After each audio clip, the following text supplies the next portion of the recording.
ওইভাবে নামাজ পড়ো যেই নামাজের মধ্যে আছে মনোযোগ, ওই নামাজ পড়ো যেই নামাজের মধ্যে আছে ভয়।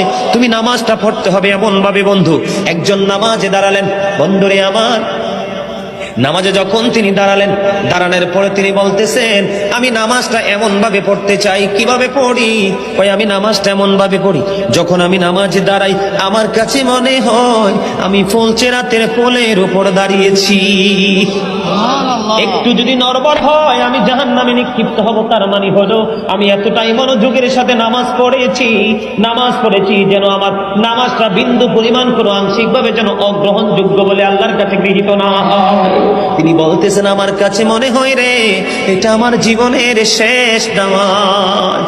আমি এতটা ভয়, এতটা আতঙ্ক নিয়ে, এতটা তাকওয়া নিয়ে নামাজ পড়ি, আমার কাছে মনে হয় আমার পিছনে যেন আজরাইল দাঁড়িয়ে আছে, ডানে বামে সালাম ফিরাতে দেরি রে, আমার কাছে মনে হয় আমার প্রাণ পাখিটা কেড়ে নিয়ে যাবে।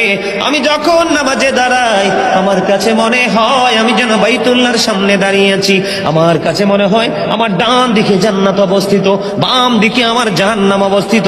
এমন তাকওয়া ভয় নিয়ে নামাজে দাঁড়াই, আর ওই নামাজের জন্যই রয়েছে বড় সফলতা।